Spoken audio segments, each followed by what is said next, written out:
Okay, so work of a river. So जो हमारा running water है वो रिवर जो है जब वो चलती है तो वो इरोड करती है, हमारे लैंडस्केप को इरोजन वगैरह करती है। एंड जब हमारा रिवर स्टीप स्लोप से निकलती है ना, तो जो बहुत हार्ड रॉक है and down a steep valley sided forms of waterfall. मतलब एक तरीके से होता क्या है, यहाँ से हमारी रिवर निकल रही है, ठीक है, लेकिन होता क्या है, ये तो हमारा हार्ड रॉक था जहाँ से निकल रहा है, लेकिन जैसे सॉफ्ट रॉक आता है तो उसको तोड़ती है और एक तरीके से वाटरफॉल जैसा स्ट्रक्चर बना लेती है। ऐसे कुछ हमारे फेमस है हमारे यहाँ पे, जैसे कि हमारा एंजल फॉल्स है वेनेजुला में, जो कि साउथ अमेरिका में पड़ता है। नायगारा फॉल है जो कि हमारी border of the Canada and हमारा यूएसए में पड़ता है। एंड विक्टोरिया फॉल्स है जो हमारी बॉर्डर ऑफ जिम्बाब्वे एंड जिम्बिया में पड़ता है, ठीक है। तो सबको मैप पे भी लिख लेना और तीनों कहाँ कहाँ एक बार लिख लेना, मैं इसको पॉज करके कहेंगी, ठीक है। जो रिवर्स होती हैं जब हमारे प्लेन एरिया पे आ जाती है तो बेसिकली वो ट्विस्ट एंड टर्न ले लेती है, मतलब इस तरीके से। एंड उस शेप को बेसिकली हम मिएंडर्स कहते हैं। जब मिएंडर्स जब कॉन्टिन्यूस इरोजन, ये क्या करते हैं, continuously erosion and deposition form करते हैं अलोंग द साइड। मतलब एक साइड से अगर इरोजन हो रहा होता है तो एक साइड से डिपोजिशन, इधर से इरोजन तो इधर से डिपोजिशन, है ना, इस तरीके से। तो जहाँ से टर्न करेगी, जहाँ से जिधर से टर्न ले रही हो तो उधर से इरोजन करेगी और इधर साइड डिपोजिशन, इस तरीके से। जब हमारा मिएंडर कभी क्या होता है, लूप कम क्लोजर, हमारा मिएंडर का लूप क्लोजर हो जाता है और वो एक तरह से थोड़ा सा हिस्सा अलग से हट जाता है। Due course of time meander loop cuts, जो मेंडर का जो लूप था वो कट हो जाता है और एक ऐसे कट ऑफ लेक बन जाती है, तो उसको हम ऑक्सफो लेक कहते हैं। And the river overflows it's bank, ठीक है। ठीक है, आगे देखिए, जब कभी कभार क्या होता है, रिवर ओवरफ्लो करती है अपने बैंक्स पे, तो वो बेसिकली क्या करती है, फ्लडिंग के कारण ऐसा होता है। तो एज इट फ्लड, जैसे जैसे फ्लड आती है तो वो इधर इधर भी अपना पानी लेके जाती है। तो जब वो पानी लेके जाएगी तो वो पे डिपोजिशन करेगी फाइन सॉइल का एंड और सारे मटेरियल्स का, जिसको हम सेडिमेंट्स कहते हैं। और इस एरिया को जहाँ पे ऐसा होता है उसको हम कहते हैं फ्लड प्लेन्स, ठीक है। जो रेज्ड हमारे बैंक्स हैं, मतलब जो किनारे हैं, वो थोड़े से एज सरफेस से थोड़े से लाइक ऐसे, यहाँ पे रिवर बह रही है तो यहाँ पे जो किनारे होते हैं सरफेस से थोड़े से ऊपर होते हैं, उठे हुए होते हैं, तो उनको बेसिकली हम लीवीज बोलते हैं। लीवीज का मतलब होता है, मतलब यहाँ पे क्या होता है, सेडिमेंट्स एक्चुअली जमा होते हैं, ठीक है। ये भी हमारा डिपोजिशनल वर्क है। रिवर जैसे जैसे अप्रोच करती है सी को तो उसकी जो स्पीड है वो डिक्रीज हो जाती है ना। और रिवर क्या करती है, बिगेन होना शुरू हो जाती है, ब्रेकअप होना शुरू हो जाती है नंबर ऑफ स्ट्रीम्स में, जिसको हम डिस्ट्रीब्यूटरीज बोलते हैं, ठीक है। एंड डिपोजिट कर देती है अपनी लोड को, ठीक है। कलेक्शन जो है सेडिमेंट्स का from all the mouths forms a delta. जो कलेक्शन है इन सारी चीज़ों का क्या फॉर्म करता है, वो डेल्टा बनाता है। तो ये मेन रिवर है और ये हमारा बट गया है, उसको हम डिस्ट्रीब्यूटरीज बोल रहे हैं, ठीक है। दिस इज द मेन, ये इसको हम कह रहे हैं पूरा, इस पूरे स्ट्रक्चर को डेल्टा, ठीक है। वर्क ऑफ सी वेव्स की अगर मैं बात करूँ तो जो इरोजन है, डिपोजिशन है सी वेव्स का, वो ठीक है, हमारे कहाँ देखने को मिलेगा, कोस्टल एरियाज पे। जो हमारे सी वेव्स हैं वो कॉन्टिन्यूसली स्ट्राइक करती है रॉक को, है ना। वेव्स जो हैं वो कॉन्टिन्यूसली इस तरीके से स्ट्राइक कर रही हैं एंड डेवलप क्रैक्स डेवलप होते हैं। एंड वो जब बड़े हो जाते हैं, वाइडर हो जाते हैं, तो इस तरीके की शेप ले लेते हैं रॉक में एंड होलो लाइक केव्स बना देते हैं, ठीक है। और जब वो सी केव्स बना देते हैं ना, एंड जो कैविटीज अगर बहुत ज़्यादा बिगर हो जाते हैं और आर पार बेसिकली दिखने लग जाता है, मतलब पूरी, तो उसको हम सी आर्क कहते हैं, what we call sea arch. Roof of the cave सिर्फ रूफ बच जाती है तो उसको हम क्या कहते हैं, सो सी आर्क। तो इस तरीके से मतलब स्ट्रक्चर था, ठीक है। उसमें पहले सबसे पहले तो एक छोटा सा होलो बनता है, फिर क्या हो जाता है, फिर हमारा ये पूरा आर पार हो जाता है, मतलब इस तरीके का होने लग जाता है।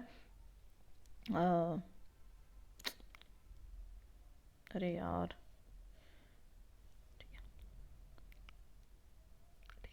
तो उसको हम कहते हैं सी आर्क्स, ठीक है। और अब क्या होगा विद टाइम, ऑफकोर्स जो इरोजन है वो ब्रेक कर देगा रूफ को, इरोजन होता रहेगा तो ये रूफ है, जो वाली रूफ है गिर जाएगी, फॉल कर जाएगी और इस तरीके से स्टैक्स बन जाएंगे, है ना। ओनली वॉल्स, तो वॉल लाइक स्ट्रक्चर्स को हम स्टैक्स कहते हैं। जो स्टीपी रॉकी कोस्ट है जनरली हमारी जो होती है स्टीपी, मतलब बहुत ही खड़ी हुई जो कोस्ट होती है रॉकी, उसको हम सी क्लिफ कहते हैं, ठीक है। सी वेव जो है डिपोजिशन का भी काम करते हैं, जैसे कि हमारी सेडिमेंट्स को लाती हैं, जब वेव्स आती हैं तो सरफेस पे सेडिमेंट्स को लाती हैं और एक तरीके से बीचेस बना देती है ना। आइस की वर्किंग को भी देख लेते हैं। तो हमारे जो ग्लेशियर्स हैं वो हमारा कार्व्ड आउट होता है डीप होलो। जो हमारा ग्लेशियर्स है वो बेसिकली हमारे छोटे छोटे गड्ढे कर देते हैं। जैसे जब हमारी आइस मेल्ट हो जाती है बाद में, तो वो क्या हो जाता है, ये सारे गड्ढे फिल हो जाते हैं with the water and lakes बन जाते हैं, ब्यूटीफुल लेक्स। माउंटेन्स में जनरली इस तरीके की लेक्स आपको मिलेंगी। मटेरियल भी हमारा जो ग्लेशियर जब मूव करता है तो कुछ मटेरियल्स को भी हमारा जो है कैरी करता है अपने साथ एंड कहीं ना कहीं डिपोजिट कर देता है। इन डिपोजिट्स को हम ग्लेशियल मोरियंस कहते हैं, राइट। वर्क ऑफ स्पीड की बात, विंड की बात करें तो एक्टिव एजेंट है हमारा विंड, है ना। वो इरोजन डिपोजिशन करता है डेजर्ट वाले एरिया में विंड, ठीक है। जो डेजर्ट है ना, वहाँ पे जो रॉक्स होते हैं, अब देखोगे तो उनका जो शेप है मशरूम जैसा हो जाता है, इसको हम मशरूम रॉक्स भी कहते हैं। जो विंड्स है जनरली इनको इरोड करती है, lower section of the rock को ज़्यादा ज़्यादा इरोड करती है।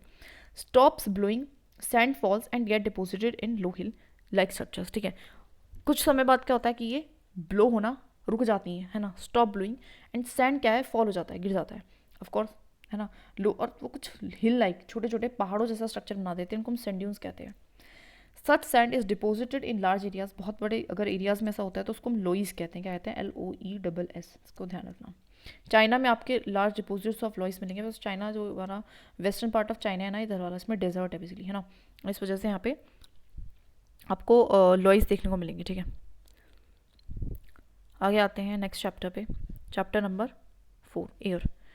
तो हमें आपको पता है जो हमारा अर्थ है वो हमारा सराउंडेड है हमारे किससे? ह्यूज ब्लैंकेट ऑफ एयर से, जो कि हमारा एटमॉस्फेयर जिसको हम कहते हैं। जितने भी लिविंग बींग्स हैं वो हमारे डिपेंड करते हैं इस एटमॉस्फेयर पे। ठीक है, यानी हमें प्रोवाइड करते हैं एयर, हमें हवा देते हैं। ठीक है, हमें जो हमारा एटमॉस्फेयर हवा देता है, हमें harmful effects of the sun rays से भी प्रोटेक्ट करता है। ठीक है, जो ज़्यादा तक हमारा एयर है वो हमारा मेड टेम्परेचर, वो क्या करती है बेसिकली, काम क्या करती है, मीन टेम्परेचर को लिवेबल बनाती है। ठीक है, ओके, एक छोटा सा फैक्ट है, इसको देख लेते हैं। जो हमारा कार्बन डाइऑक्साइड है वो बेसिकली क्रिएट करती है green house effect. Green house effect का मतलब क्या होता है कि ट्रैप को हीट को ट्रैप कर लेना, जो कि रेडिएट हो रही है फ्रॉम द अर्थ। ठीक है, जो अर्थ से जब दिन में वो पूरा बहुत गर्म हो जाता है तो हीट को रेडिएट करता है, तो उस टाइम पे वो उसको क्या कर देती है, ट्रैप करती है जो कार्बन डाइऑक्साइड होती है उस हीट को, एंड देयरफॉर उसको हम ग्रीन हाउस गैस कहते हैं इसी वजह से। ठीक है, हाउएवर इसका जो लेवल है एटमॉस्फेयर में वो बढ़ रहा है CO2 का। ठीक है, क्यों बढ़ रहा है? बिकॉज ऑफ द फैक्ट्री वगैरह, जो हीट है वो रिटेन ज़्यादा होगी, है ना, जब ज़्यादा CO2 तो ज़्यादा हमारी जो हीट है वो रिटेन होगी, एंड जो टेम्परेचर ऑफ द अर्थ है वो बढ़ जाएगा, और इसी को हम ग्लोबल वार्म कहते हैं, ग्लोबल का वार्म होना, है ना। And the rise in temperature से क्या हो सकता है, हमारी जो स्नो है वो मेल्ट हो सकती है, उससे हमारा सी लेवल भी राइज हो सकता है, एंड फ्लड वगैरह भी आ सकते हैं। ठीक है, आगे देखते हैं हमारे कंपोजिशन ऑफ द एटमॉस्फेयर में। तो हमारा जो नाइट्रोजन है, ऑक्सीजन है, बेसिकली दो गैसेस हैं जो कि सबसे ज़्यादा हमारी अबिडेंटली पाई जाती है। ठीक है, जो बल्क ऑफ द एटमॉस्फेयर है, ज़्यादा से ज़्यादा एटमॉस्फेयर जो है उसमें carbon dioxide, helium, ozone, argon, hydrogen वो लेसर क्वांटिटीज़ में, तो वो ज़्यादा नहीं है, ज़्यादा हमारी नाइट्रोजन ऑक्सीजन है। ठीक है, इसके अलावा भी हमारे गैसेस के अलावा हमारे क्या है, डस्ट पार्टिकल्स है, टाइनी डस्ट पार्टिकल्स हैं। ठीक है, नाइट्रोजन हमारा सबसे ज़्यादा प्लेंटीफुल गैस है, जो हम इनहेल भी कर लेते हैं कभी कभी जब हम ऑफकोर्स ऑक्सीजन कर रहे होते हैं, और बाद में हम इसको एक्सेल कर देते हैं। सिंपल सी बेसिक बात है। ठीक है, प्लांट को बहुत ज़्यादा ज़रूरत होती है नाइट्रोजन की अपनी सर्वाइवल के लिए, लेकिन ऑफकोर्स वो डायरेक्टली यूज़ नहीं कर सकते हैं। तो बेसिकली क्या करते हैं, तो हमारे बैक्टीरिया जो कि हमारे कुछ soil and the roots of the some plants में रहते हैं, तो वो इसीलिए नाइट्रोजन को लेते हैं और उसकी चेंज करते हैं उसकी फॉर्म को, जिससे कि प्लांट्स उसको यूज़ कर सकें। ठीक है, एक फैक्ट यहाँ पे लिखा हुआ था, थोड़ा से फैक्ट्स को ध्यान रख लेना कि सबसे ज़्यादा हमारे यहाँ पे नाइट्रोजन है। ठीक है, एटमॉस्फेयर में, उसके बाद ऑक्सीजन, उसके बाद आर्गन है, देन CO2 है। ठीक है, और बाकी फिर अदर गैसेज हैं। तो ये चार एटलीस्ट हमें क्रोनोलॉजिकली याद होनी चाहिए। ठीक है, ऑक्सीजन की मैं बात करूँ तो ऑक्सीजन हमारे पे सेकंड मोस्ट प्लेंटीफुल गैस है। यहाँ पे ह्यूमंस एंड एनिमल्स दोनों के लिए क्या है, हमारी इंपॉर्टेंट है, हम इसको ब्रेथ करते हैं। ग्रीन प्लांट जो है वो प्रोड्यूस करते हैं ऑक्सीजन को फोटोसिंथेसिस के माध्यम से। ऑक्सीजन जो है वो हमारी कांस्टेंट रहती है, मतलब कांस्टेंट ही है। ठीक है ना, ईयर में, लेकिन ऑफकोर्स अगर हम कट करेंगे ट्रीज को तो बैलेंस थोड़ा सा डिसरप्ट इसका हो सकता है। कार्बन जो डाइऑक्साइड है वो इंपॉर्टेंट गैस है। ठीक है, जो ग्रीन प्लांट्स हैं वो इसको यूज़ करते हैं, है ना। कार्बन डाइऑक्साइड जो है हमारा एक इंपॉर्टेंट गैस है, जो ग्रीन प्लांट्स है उसको यूज़ करते हैं अपने खाने को बनाने के लिए, ऑक्सीजन को रिलीज़ करने के लिए। जो ह्यूमंस हैं, जो एनिमल्स हैं, वो रिलीज़ करते हैं कार्बन डाइऑक्साइड को, मतलब पता रखा कि ऑक्सीजन कहाँ से आ रही है और कहाँ जा रही है, और यहाँ पे CO2 कहाँ से आ रही है, कहाँ जा रही है। ठीक है, जो अमाउंट ऑफ CO2 हमारा रिलीज़ होते हैं ह्यूमन और एनिमल्स, वो इक्वल होता है, ऐसा मानते हैं कि इक्वल होता है, जो कि हमारे प्लांट्स यूज़ कर लेते हैं, और इसको हम परफेक्ट बैलेंस कहते हैं। लेकिन ऑफकोर्स इसका परफेक्ट बैलेंस जो है वो जो है अपसेट है आज के टाइम पर, आप देखोगे, because of the burning of the fuels, है ना। बर्न कर रहे हैं तो उससे बहुत ज़्यादा हमारा tons of carbon dioxide atmosphere में जा रहा है ना, और इंक्रीज हो रहा है वॉल्यूम ऑफ कार्बन डाइऑक्साइड, जिससे कि हमारा इफेक्ट हो रहा है वेदर भी और क्लाइमेट सब में हमारी चेंजेस देखने को मिलेंगे। एक छोटा सा फैक्ट यहाँ पे लिखा हुआ है, इसको देख लीजिए। व्हेन एयर इज हीटेड, जब हमारी हवा गर्म होती है तो वो एक्सपेंड करती है and becomes lighter and goes up, है ना, और वो लाइट हो जाती है तो वो ऊपर की तरफ उठती है। एंड जो कोल्ड एयर है वो डेंसर होती है, इसलिए हैवी होती है, इसलिए वो नीचे ही रहती है। दैट इज़ वाई जब भी देखो क्या होगा, हमारा हॉट एयर राइज करेगी तो कोल्ड एयर आसपास से आके उसकी जगह लेगी, है ना, there to fill the gap, उस गैप को फिल करने की कोशिश करिए, और इसी तरीके से एयर का सर्कुलेशन होता है। ठीक है, आगे बात करते हैं स्ट्रक्चर ऑफ द एटमॉस्फेयर में। तो हमारा जो एटमॉस्फेयर उसकी 5 लेयर्स है, ट्रोपोस्फेयर है, स्ट्रेटोस्फेयर है, मीजोस्फेयर, थर्मोस्फेयर है, एक्सोस्फेयर है। ट्रोपोस्फेयर में जो हमारी लेयर है ये सबसे ज़्यादा इंपॉर्टेंट लेयर है, और इसकी एवरेज हाइट 13 किलोमीटर है, और इसमें वो सारी हवाएं हैं जहाँ जो हम बेसिकली ब्रीथ करते हैं, मतलब ऑक्सीजन वगैरह आपको यहीं मिलेगा। ठीक है, सबसे ज़्यादा हवाएं वगैरह यहीं मिलती है। ठीक है, ऑलमोस्ट जितने भी वेदर फिनोमिनाज हैं, रेनफॉल, फॉग, हिलस्टॉर्म, ये सब कुछ इसी लेयर में होता है, ठीक है, नॉट दिस, मतलब नीचे वाली में, ठीक है। स्ट्रेटोस्फेयर उसके बाद आती है, जो कि मेरी हाइट अप टू 50 किलोमीटर तक है। ये हमारी फ्री है, यहाँ पे कोई क्लाउड वगैरह कुछ नहीं है, वेदर फिनोमिना कुछ नहीं हो रहा, क्योंकि वो तो हमारा ऑलरेडी ट्रोपोस्फेयर में हो जाता है ना। इसी वजह से जो कंडीशन है ये बहुत ज़्यादा आइडल बनती है, इसलिए वजह से यहाँ पे एरोप्लेन्स वगैरह जो है ईजिली चल सकते हैं, ठीक है। इंपॉर्टेंट फीचर क्या है कि यहाँ पे एक लेयर है ओजोन गैस की, और जो ओजोन लेयर है वो क्या करती है, हमें प्रोटेक्ट करती है हमें harmful effect of the sun rays से, ठीक है। उसके बाद हमारी मेसोस्फेयर आती है, जो कि थर्ड लेयर है, और बेसिकली हमारे up to the height of 80 kilometre extend करती हैं, ठीक है। मीटीरॉइड्स जो होते हैं ना, मीटीरॉइड्स जो होते हैं, जब उस हमारे अर्थ के एटमॉस्फेयर में एंटर करते हैं तो इस लेयर में आके वो क्या कर जाते हैं, बेसिकली बर्न अप हो जाते हैं, ठीक है। तो ध्यान रखना, M4 मेसोस्फेयर, M4 मीटीरॉइड्स, ऐसे करके। थर्मोस्फेयर की अगर मैं बात करूँ तो यहाँ पे हमारा थर्मोस्फेयर जो टेम्परेचर है यहाँ पे बढ़ता है, और बढ़ता क्यों, बिकॉज यहाँ पे एक आयनोस्फेयर एक लेयर है जो सबसे इंपॉर्टेंट है, और वो बेसिकली उसमें बेसिकली चार्ज पार्टिकल्स होते हैं। जो लेयर होती है वो बेसिकली हेल्प करती है हमें रेडियो ट्रांसमिशन में, जो भी रेडियो के सिग्नल्स हैं वो ऐसे रिफ्लेक्ट करते हैं यहाँ से, है ना। रेडियो वेव जो ट्रांसमिट होती है अर्थ से, वो ऐसे रिफ्लेक्ट करती है बैक टू द अर्थ इस लेयर के थ्रू, है ना। तो मतलब अगर हमें जो यहाँ के रेडियो सिग्नल यहाँ भेजने हैं तो कैसे भेजूंगी, तो ऐसे तो नहीं जा सकते, तो हम क्या करते हैं, हम ऊपर भेज देते हैं, एंड फिर वो रिफ्लेक्ट होके इस प्लेस पे चली जाती है, तो इस तरीके से, ठीक है। एग्जॉस्फेयर की अगर मैं बात करूँ तो अपर मोस्ट जो हमारी लेयर है, ये लेयर बहुत थिन होती है। थिन क्यों है, थिन ईयर क्यों है यहाँ पे, बिकॉज देखो हवा जितनी सरफेस पे ज़्यादा डेंसर होगी ना वेट की वजह से, और जितना ऊपर जाएंगे उतना ज़्यादा लाइटर हो जाएगी, तो यहाँ पे लाइट गैसेज मिलेंगी, हीलियम हुआ, हाइड्रोजन हुआ, ये सब कुछ, ठीक है। वेदर एंड क्लाइमेट की अगर मैं बात करूँ तो अब वेदर क्या होता है, वेदर क्या है, एक or two or day to day condition है हमारे एटमॉस्फेयर की, एंड वेदर हमारा चेंज होता है ड्रामेटिकली, डे हर दिन प्रतिदिन बदलता है। हम वही एवरेज वेदर कंडीशंस का अगर हम एवरेज लेते हैं एक प्लेस पे एक लॉन्ग पीरियड ऑफ टाइम के लिए, पूरे 1 साल हमने देखा, 2 साल देखा, 3-4 साल देखा, तो उससे हम वहाँ का क्लाइमेट बता पाते हैं मोटा मोटा, ठीक है। टेम्परेचर की अगर मैं बात करूँ तो टेम्परेचर क्या है, हमारा temperature degree of hotness and coldness of the year को बताता है, उसको हम टेम्परेचर कहते हैं, कि कोई जो हवा है वो गर्म है या ठंडी है, ठीक है। टेम्परेचर जो हमारा एटमॉस्फेयर का है वो भी चेंज होता है, not only between day and night but also season two season भी चेंज होता है, प्रतिदिन में भी चेंज होता है, दिन रात में भी चेंज होता है, मतलब ऑलमोस्ट 1-2 घंटे में होता रहता है। जो इंपॉर्टेंट फैक्टर है जो इन्फ्लुएंस करता है हमारे टेम्परेचर को, वो है इंसोलेशन। इंसोलेशन क्या होते हैं, इंसोलेशन का मतलब होता है इनकमिंग सोलर एनर्जी जो कि हमारी अर्थ पे आ रही है, उस एनर्जी को बोल रहे हैं। जो हमारे अर्थ पे एनर्जी आती है वो बराबर तो नहीं आती हर जगह, इस वजह से टेम्परेचर भी बराबर नहीं रहेगा। अमाउंट ऑफ इंसोलेशन डिक्रीज होती है फ्रॉम इक्वेटर टुवार्ड्स द पोल, मतलब सबसे ज़्यादा हमारी इक्वेटर पे आती है, और जैसे जैसे हम ऊपर जाएंगे पोल्स पे वैसे वैसे हमारी कम होती जाएगी, तो इसका मतलब है ऊपर हमारा टेम्परेचर भी कम होगा ना, देयरफॉर द टेम्परेचर डिक्रीजेस। इसी तरीके से टेम्परेचर अगर आप बात करते हैं सिटीज़ की एंड विलेजेस की, तो आपको सिटीज़ में ज़्यादा देखने को मिलेगा। अब ऐसा क्यों है, बिकॉज सिटीज़ में जितनी भी चीज़ें हैं ना वो कंक्रीट की बनी है, मेटल्स की बनी है ना, इस वजह से ऐसा होता है। और वो क्या करती हैं, दिन के टाइम पे काफ़ी हीटअप हो जाती हैं, एंड रात के टाइम पे इस हीट को रिलीज़ करती है ड्यूरिंग द नाइट, और इस वजह से सिटीज़ जो है ज़्यादा गर्म आपको देखने को मिलेंगी। जो स्टैंडर्ड यूनिट है मेजर करने की टेम्परेचर को, वो हमारी सेल्सियस है, ठीक है। और अब देखिए सेल्सियस स्केल पे अगर हम देखें तो वाटर का फ्रीजिंग पॉइंट क्या होता है 0 डिग्री, एंड बॉइलिंग पॉइंट क्या होता है 100 डिग्री, ठीक है। बेसिक सी इन्फॉर्मेशन थी, पता होना चाहिए। वेदर इंस्ट्रूमेंट्स की अगर मैं बात करूँ तो सबको पता है थर्मोमीटर हमारा क्या मेजर करेगा, टेम्परेचर। बैरोमीटर क्या करेगा, एटमॉस्फेरिक प्रेशर, ठीक है। रेन गॉग, तो रेन गॉग, ठीक है, लिख के देख लेना, मेजर करता है अमाउंट ऑफ रेनफॉल को। एंड जो हमारा विंड वेन है, विंड वेन क्या करता है, वो शो करता है डायरेक्शन क्या है हमारी, हवाएं किस डायरेक्शन में चल रही हैं। अगर मैं बात करूँ एयर प्रेशर की, तो एयर प्रेशर का मतलब क्या होता है, एयर अबव अस, हमारे जो हवा है हमारे ऊपर, वो हमें एक प्रेशर, हमारे ऊपर एक प्रेशर लगा रही है, ठीक है। लेकिन हमें फील नहीं होता। अब फील क्यों नहीं होता, बिकॉज एक तो पहली बात तो वो हमें हर डायरेक्शन से लगा रही है, प्लस में जो हमारी बॉडी है ना वो भी एक्सट्रैक्ट करती है काउंटर प्रेशर। देखिए हमेशा ऐसा ही होता है कि अगर किसी मटीरियल पे एक प्रेशर, एक फोर्स लगती है ना, तो वो भी काउंटर फोर्स लगाता ही लगाता है, ठीक है। तो हमारी बॉडी भी लगाती है, ठीक है। Air pressure is defined as a pressure exerted by the weight of air, है ना। एक हवा का जो भी वजन है हमारे किसी अर्थ सरफेस से पार्टिकुलर पॉइंट पे, तो हम उसको कहते हैं। अब अगर हम ऊपर जाएंगे तो हमारा जो प्रेशर है वो कम होगा। ऐसा क्यों, बिकॉज हमारी हवा डेंसर, और डेंसर चीज़ हमारी नियर द सरफेस होती है। एयर प्रेशर हमारा हाईएस्ट कहाँ है, सी लेवल पे होगा, है ना। लेकिन जैसे जैसे हम ऊपर जाएंगे वैसे वैसे डिक्रीज हो जाएगा, कॉमन सेंस, है ना। हॉरिजेंटली अगर देखा जाए तो एयर प्रेशर जो हमारी इन्फ्लुएंस कौन करता है, टेम्परेचर करता है ना। वहाँ का टेम्परेचर क्या है, ठीक है। एरियाज जहाँ पे टेम्परेचर हाई होता है तो वहाँ पे air gets heated and rise, मतलब क्या है, देखो जहाँ पे भी हमारा टेम्परेचर ज़्यादा होता है, ठीक है, तो हवा हमारी, हमने देखा था ना एक चीज़ थी कि हवा हमारी अगर गर्म होती है तो वो एक्सपेंड करेगी और हीट अप ऊपर हो जाएगी ना, राइज कर जाती है, ठीक है। And this creates a low pressure, तो जब वहाँ पे हवा हमारी राइज करेगी, मतलब हवा प्रेशर ही नहीं लगा रही है ना, ऊपर की तरफ उठ रही है, तो क्या वो प्रेशर लगा रही है? तो नहीं लगा रही, तो इसका मतलब वो क्या है, लो प्रेशर एरिया बन जाएगा, ठीक है।